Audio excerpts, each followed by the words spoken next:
नमस्कार। एफपीओ के एपिसोड 2 में आपका स्वागत है। एफपीओ का जो गठन हुआ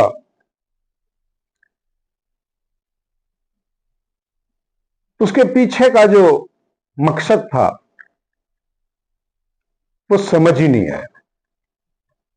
एफपीओ बनाने का जो कॉन्सेप्ट था वो था किसान को उद्योगपति बनाना। किसान की जो उपज है उस उपज को खेत से बाजार तक किस तरह से पहुंचाया जाए, उसके लिए एक कंपनी का स्वरूप बनाना था। लेकिन जिस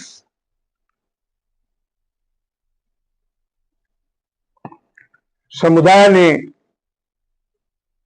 इसको बनाने का जिम्मा लिया वो खुद ही नहीं जानता था कि एफपीओ का निर्माण किया क्यों जा रहा है। किसान को किसान ही बताया और किसान किसान ही रह गया, जबकि किसान को उद्योगपति बनना था, उसे डायरेक्टर बनना था, उसे एक इंटरप्रेन्योरशिप में आना था। और किसान तो उसके साथ एक मेंबर के तौर पे जुड़ा और वो अपना जो काम कर रहा था, उत्पादन का काम कर रहा था, जो फसलें उगा रहा था, जो कुछ भी कर रहा था, उसका काम वो अपना करता रहता। लेकिन उन्हीं किसानों में से उन लोगों की जरूरत थी जो उसे उद्योग के तौर पे विकसित करते, खेत में हुई उपज को बाजार तक लेके जाते, उसे प्रोसेसिंग करते, मूल्य संवर्धन करते, तो लाभ होने वाला था। लेकिन जब क्लस्टर बनने लगे, छोटी छोटी चीजें बनने लगी, तो बस एक शब्द आया कि एफपीओ बनाना है। बस एफपीओ बनाने सारे लोग जुट गए और एफपीओ का एक एक विषय पर, एक एक फसल पे, एक एक जींस पे एफपीओ बन गए। एफपीओ की गिनती करनी थी, 10,000 एफपीओ बनाने थे। सबने एक एक टुकड़ा एक एक टुकड़ा एक एक टुकड़ा पकड़ लिया। ठीक है, एक फैक्ट्री, एक उद्योग एक जींस के लिए बने और उस पर ही वो फोकस करे, उसी पे काम करे, तो संभव था और इससे पूरे देश का इंटीग्रेटेड डेवलपमेंट हो जाना था। लेकिन एक किसी ने नहीं सोचा कि जिस एफपीओ का हम निर्माण कर रहे हैं वो एफपीओ जो काम करेगा, जो उसका बिजनेस मॉडल होगा, जो उसका बिजनेस प्लान बनाया जाएगा, वो बिजनेस प्लान कितना फिजिबल है, वो कितना सस्टेनेबल है, कितना वो अपने खर्चे निकाल पाएगा। भाई, कंपनी का जो शेयर होल्डर्स था वही उसका मालिक था। लेकिन एफपीओ बनाने का जो कॉन्सेप्ट आया कि 5 लोग बनाए, किस लिए बनाए? हमको मशीनरी बैंक लेना है, मशीनरी बैंक में 80% की सब्सिडी है, तो हमारा फोकस चला गया सब्सिडी पे। 10 लोगों को लेके एक एफपीओ बनाना है और सब्सिडी मिल जाएगी तो हमें ट्रैक्टर, हमें पूरी सारी मशीनें 80% की छूट पे मिल जाएगा। अरे 50% की छूट पे तो किसान को भी मिल रहा था। आप 30% और प्रॉफिट लेने के चक्कर में अपने गले में मुसीबत डाल ली।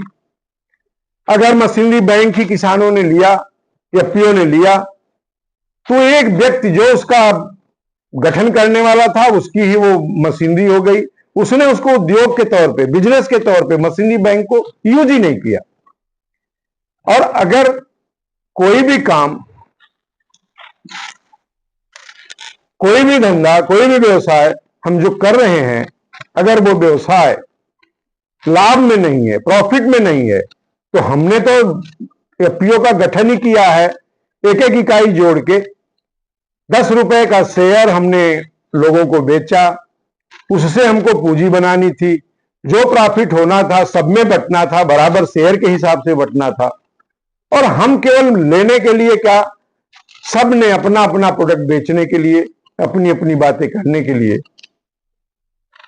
आगे आगे, और हम वहीं दिग्भ्रमित हो गए। हमारी बिजनेस प्लान जो भी बने वो किसी और ने बनाया, जो खुद भी बिजनेस के बारे में नहीं जानता था, जीवन में कभी उसने कोई उद्योग लगाया नहीं था, कोई व्यापार किया नहीं था, वो व्यक्ति हमको व्यापार बताने आ गया, हमको धंधा बताने आ गया। तो सबसे बड़ी समस्या तो ये थी, अब जो एफपीओ बनने थे, अगर इसको हम जनमानस के बीच में इन योजनाओं को ले जाते, उनको समझाते, उसमें जो कैपेबल लोग थे, जो उसको कुछ कर सकते थे, अगर उन्हें लेके आए होते तो वो व्यवसाय के बारे में सोचते, पूंजी कहां से जनरेट होगी उसके बारे में सोचते, पूंजी जनरेट करते, और वो पूंजी जब लगाते तो उस पूंजी से क्या हमें मिल रहा है और उससे क्या हमारा लाभ होना है, उस पर वो सोचते। लेकिन नहीं है, हमें तो कुछ पता नहीं था। हमें जिसने कहा, हमने केवल एक मुद्दा बनाया कि हमको ये लाभ मिल जाएगा, और जब लाभ के लिए बनाया हमने एफपीओ, तो ये लाभ तो नहीं मिला, लेकिन हमारे लिए ये मुसीबत बन गया। अगली कड़ी में इसमें और हम विस्तार से बात करेंगे। धन्यवाद।